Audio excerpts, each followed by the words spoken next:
Você está no canal Espiritualidade e Boas Histórias. É para você que nos prestigia, que está aí sempre com a gente. Fica aqui o nosso abraço, né, a nossa gratidão.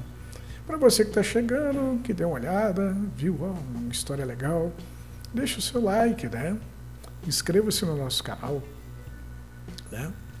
Hoje eu vou contar uma história para você chamado A Trambiqueira. Né?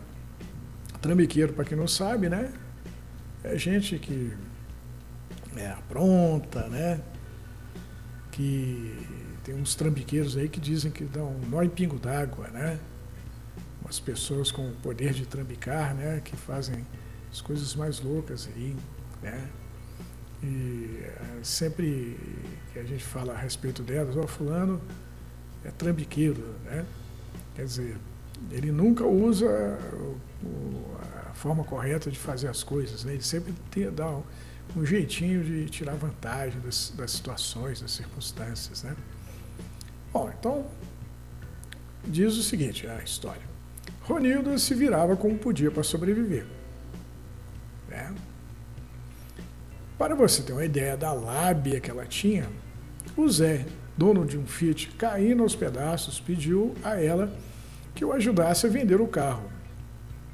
O Zé combinou que se Ronilda vendesse o carro pelo preço de mercado, né, já estava bom demais. E o que passasse disso podia ficar para ela. Ronilda vendeu o carro pelo dobro do preço pedido pelo Zé. E o comprador ainda saiu da transação achando que fez o melhor negócio do mundo. Uma vez, o pessoal da igreja foi até a casa dela e o pastor convenceu Ronilda que mesmo ela sendo trambiqueira, a alma dela se salvaria, caso ela passasse a participar dos cultos. Vendo o pastor sofrendo para tirar dinheiro dos poucos fiéis para manter a igreja, Ronilda decidiu ajudá-lo e vendeu um loteamento inteiro no céu, fazendo os compradores acreditarem que depois da morte iriam morar em um condomínio habitado pelos anjos, vizinho à mansão celestial onde Deus morava, com vista para a terra. Por dinheiro, Ronilda fazia qualquer coisa, até mesmo passar pela namorada do Zé, pois ele queria fazer ciúmes na Rita, que havia pedido um tempo a ele. E quando a Rita foi perguntar para Ronilda se o negócio dela com ele era sério, Ronilda respondeu que já estava pensando nos nomes dos filhos que ia ter com o Zé. O Zé acabou se casando com a Rita. Ele bem que queria que a Ronilda fosse madrinha, de tão agradecido que ele ficou a ela, né? Mas os ciúmes da Rita não deixaram. O maior problema de Ronilda era que quando o tempo ficava ruim, ela era a primeira a pular fora do barco. Se a coisa estava pesada demais, não ia adiantar pedir para ela ajudar a segurar. Mal se sentia o cheiro do perigo e Ronilda já ia longe. Apaziguar a briga de família não era o negócio dela. Ajudar malandro que se estrepou por conta de alguma malandragem, nem pensar. Aquele amigo que apanhou da patroa porque andava de olho novinha, que procurasse abrigo na casa dela, já que o barraco caiu, não ia passar pela porta de entrada. Ronilda corria de problema que nem o diabo corre da cruz. Sua filosofia era que cada um tratasse de carregar a própria cruz, já que ninguém ajudava a carregar dela. Chamaram ela para trabalhar no mercado. E o seu Walter, o dono do estabelecimento, andou recebendo as coisas lá sem nota, sem controle sanitário, sem coisa nenhuma. Uma tal geleia feita artesanalmente. Seu Walter multiplicou o valor que gastou com as geleias por 4 e disse para Ronilda que se ela vendesse as ditas cujas, ele ia dar a ela metade do valor vendido. Ronilda, então, inventou que a tal geleia era afrodisíaca, né? E todos os vidros que o seu Walter havia comprado acabaram antes do fim do dia. O povo passou a levar tanta fé na geleia por causa do jeito que Ronilda falava dela, que seu Walter teve que dobrar o preço do vidro. Puxa, Ronilda, será que a geleia vai resolver o meu problema com a minha mulher? Com certeza, seu Juliano. Ele chegou meio sem graça para ela e falou-lhe ao pé do ouvido para que ninguém os ouvisse, né? Faz tempo que a Carmelita não quer nada comigo. Leva um vidro. Se não funcionar, o senhor volta aqui que ele devolve o dinheiro que gastou na compra. Carmelita tinha uma portinha onde colocou seu salão de beleza. E todo mundo sabia que ela andava de casa com um mecânico, né, o Barão. Ronilda tinha quase certeza que se estava faltando para o marido, era porque a coisa andava escassa para a patroa, né? Como todo mundo ali por perto, uma hora ou outra aparecia no mercado, quando o Barão entrou pela porta, Ronilda não se surpreendeu e foi logo falando a geleia. Ah, Ronilda, eu não preciso dessas coisas, pois eu estou com tudo em cima. Não é o que eu ouvi falar, não, Barão. Ele abriu um sorriso sem graça. Não vai me dizer que andaram reclamando de mim. Ó, faz o seguinte, compra um vidro de geleia, que eu lhe dou mais 2 por conta da casa. Pois assim eu garanto que não vai ter mais reclamação sua. Chegando no salão como quem não quer nada, enquanto esperava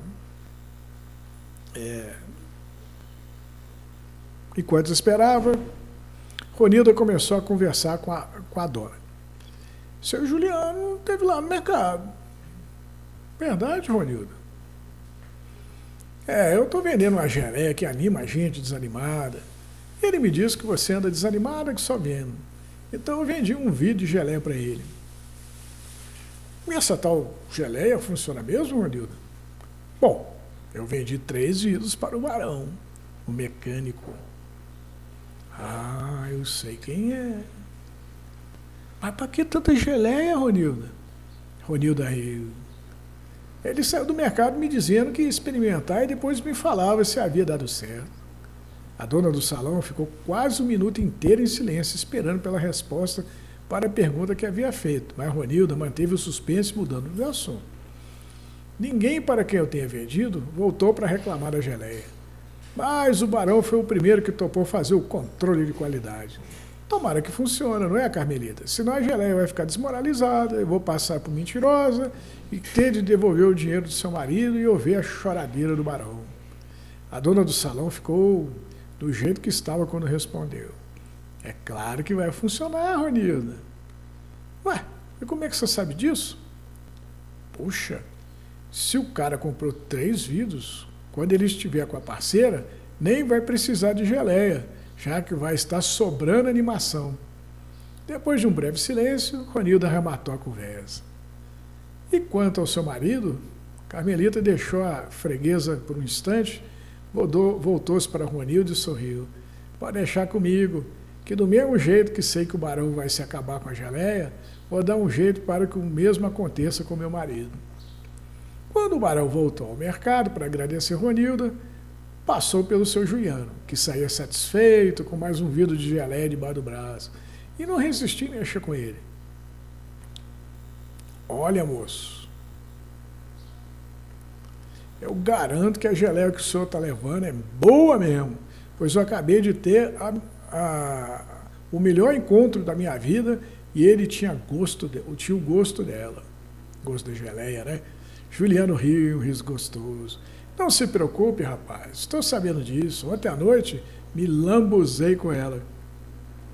Com tanta propaganda, haja geleia. Pena que deduraram o mercado e a vigilância sanitária bateu lá.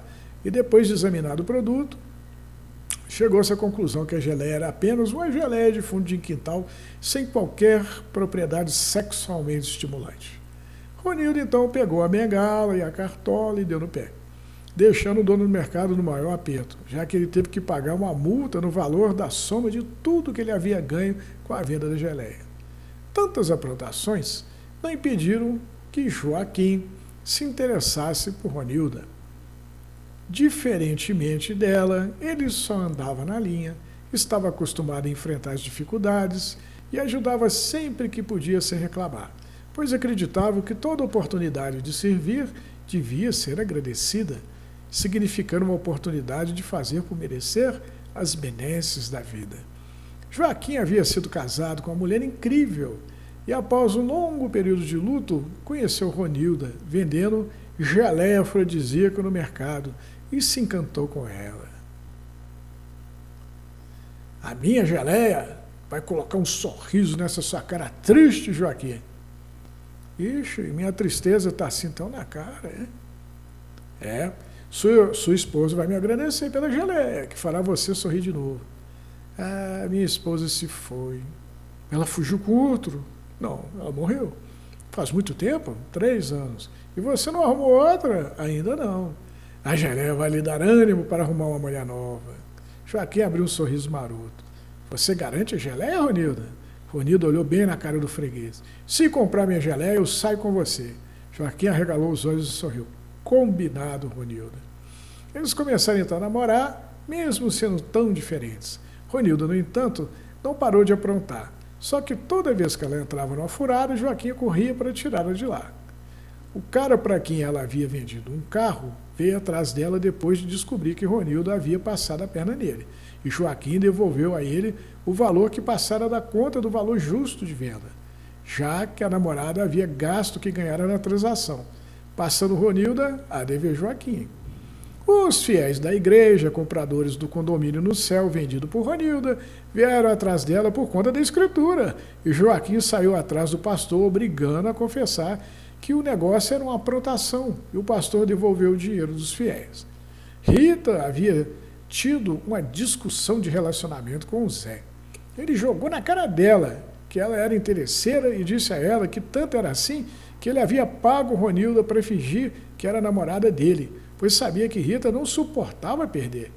Joaquim veio em socorro da namorada e explicou para Rita que, se ela quisesse ter uma relação duradoura com o Zé, teria que tentar olhar pelos olhos dele e ensiná-la a olhar pelos olhos dela, ter paciência e tolerância um com o outro, pois se eles estavam juntos é porque o amor os havia unido e amar era para poucos. E assim Rita se acalmou. Foi então que Carmelita veio falar com Ronilda. O marido havia descoberto que Carmelita estava de rolo com o barão e havia colocado ela para fora de casa. É claro que Ronilda não fez nada, ela não era de fazer, mas Joaquim era e foi atrás do velho Juliano. Quer que eu perdoe aquela pilantra? Ora, seu Juliano, o perdão é mais para o senhor do que para ela, pois eu sei que gosta de Carmelita. O velho olhou para Joaquim e chorou feito uma criança, sendo consolado pela visita. E o meu orgulho, como é que fica? Olha, o orgulho não vai esquentar os seus pés nas noites frias, seu Juliano. Juliano resolveu chamar Carmelita de volta para casa depois da intervenção de Joaquim. Sem graça com o namorado, Ronilda ficou ainda mais surpresa com ele, quando Joaquim pediu ela em casamento. Joaquim, eu só faço besteira, vivo me metendo em furada, e você passou a maior parte do nosso namoro correndo atrás do prejuízo que eu dou. E mesmo assim quer se casar comigo? Joaquim soltou uma gargalhada. Eu era igual a você quando me casei pela primeira vez e fiz a minha primeira esposa a mesma pergunta que está me fazendo. E ela me respondeu que o amor dela ia me transformar. Confesso que duvidei que o amor dela pudesse me mudar para melhor, mas acabamos nos casando assim mesmo. Vivia fazendo besteira e ela sempre lá pronta para me acudir. E quando ela se foi, imaginei que ia voltar a ser o que era, mas não foi o que aconteceu. Algo em mim, que agora sei que era ela em mim, continuava querendo que eu mudasse.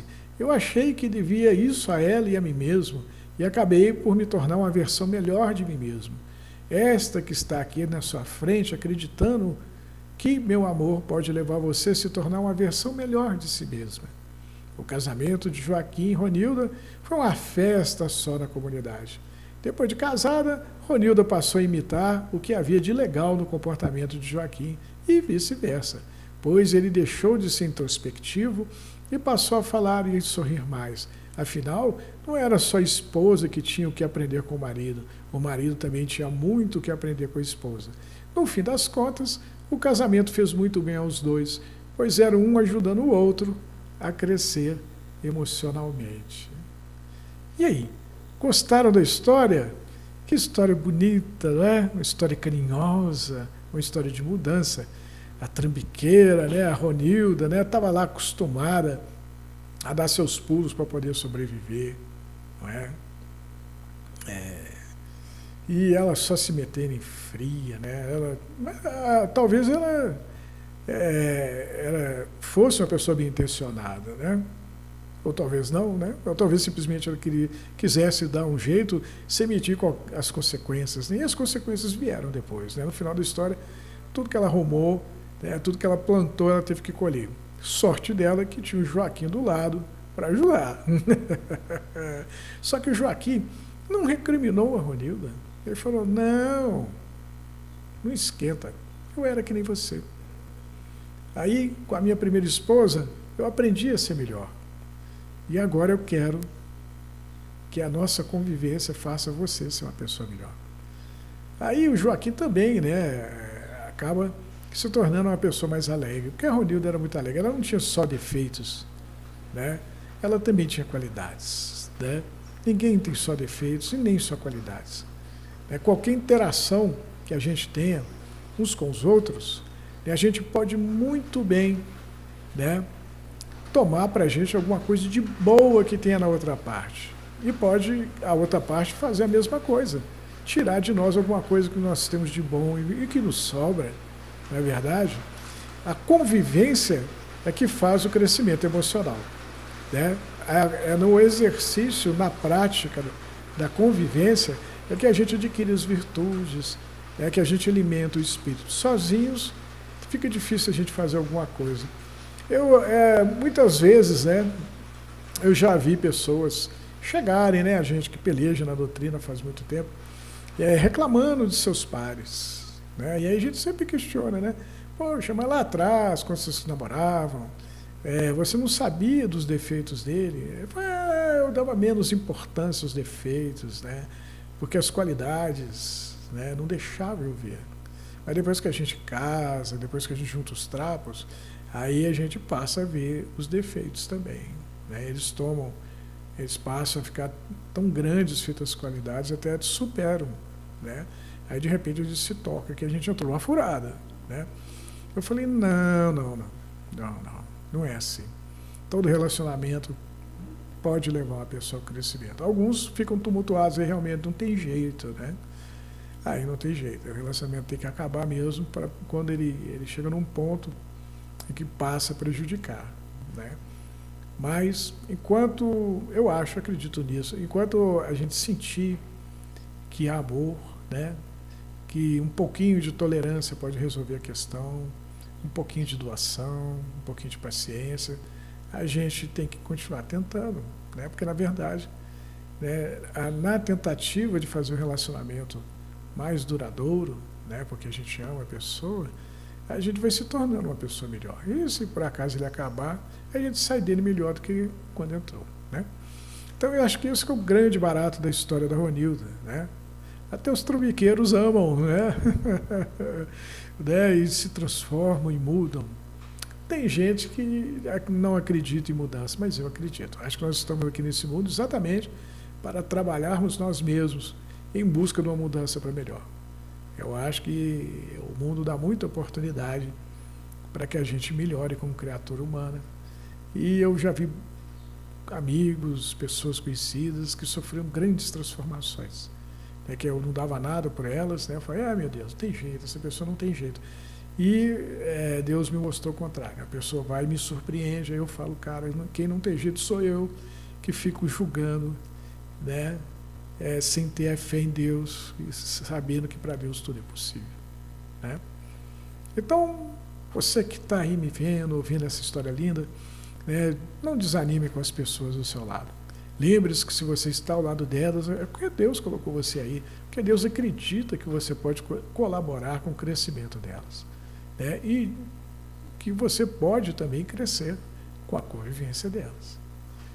Certo? Fiquem com Deus e até a próxima. Boa história.